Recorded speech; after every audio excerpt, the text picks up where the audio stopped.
Happy Juneteenth! Alright, let's continue with the Otis Williams book, The Temptations.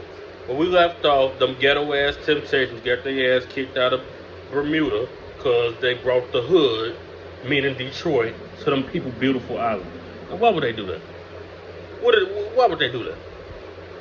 What they got to do? Like, what? Why? Anyways, let's continue on. My girl opened the door for us, and slowly but surely things got bigger and better.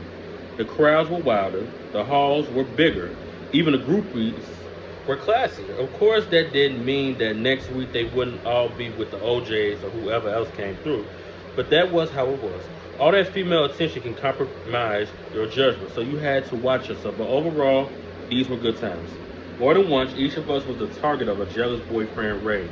One night, we were playing a 20th rent to a packed house. From backstage, we could hear women hollering, attempts. Once the show ended, I was walking toward my car when a young lady called out, "Oh, please, would you sign your autograph for me?" I said, "Sure," and took the paper and pen she offered me, but the whole time I could see that she wanted me to say, "What's your name, darling? What's your number?"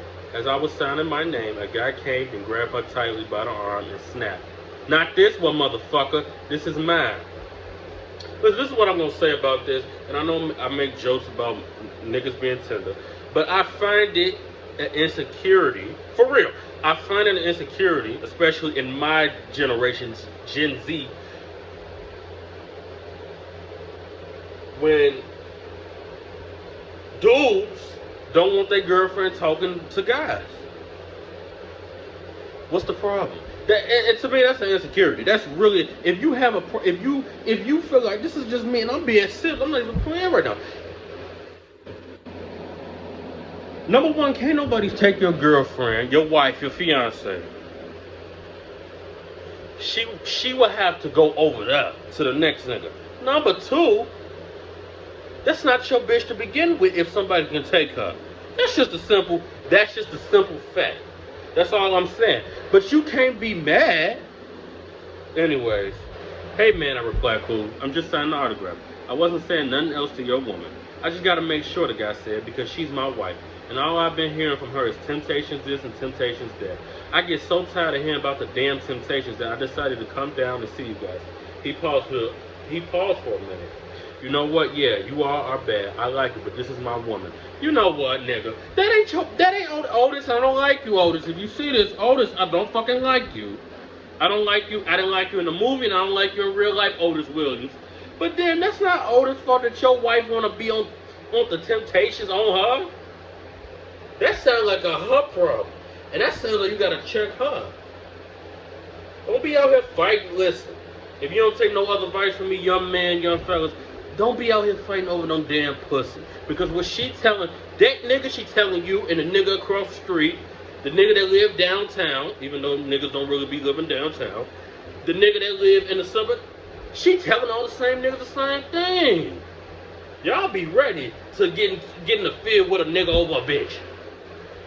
Y'all gonna sit down, go read a book, study for the SAT or what the fuck they shit called. Now, I don't know. When I was in, when we took it, was called the SAT. I heard it's a new shit. I heard it's some shit called CTA or some shit. I don't know. But listen, when I took it, it was the SAT. "Fine," I said. He offered his hand, we shook, and I split. One time, the jealous boyfriend was Kenny Gamble, who thought that David was moving in on his girlfriend, later wife, singer Dee Dee Sharp of Mashed Potato Time fame. Kenny was in a group called Kenny Gamble and the Romeos, which included future producer Thurm Bell. We were playing the Uptown in Philadelphia when we got wind that Kenny might be thinking of bringing down some guys jumped David Ruffin. Naturally, the four of us went to David's defense and told Kenny, "You might be in your hometown, but it ain't like we can't pick up the phone." Right, nigga? It ain't like you think, niggas think cause they in their hometown, a nigga can't pick up the phone and be like, "Ring, ring, ring. These niggas trying to start some shit. We're gonna have to do a game war," even though the Temptations went in no games. But damn,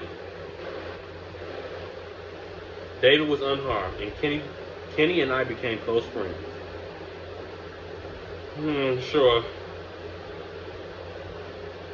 Everything seemed to happen in 1965, and things moved into a flash. It's so hard to find any benchmark. It was that year, though, when it struck me. And I'm sure the rest of the guys that we were bigger than we ever dared to imagine. So now they're going to Ed Sullivan's show. They singing My Girl in another song. And they're like, oh my God, oh my God, oh my God. What was that? Was that in the movie in the Temptations when they was all sitting in Johnny May and who was that? Al was over there sad and depressed because the Temptations. I don't know.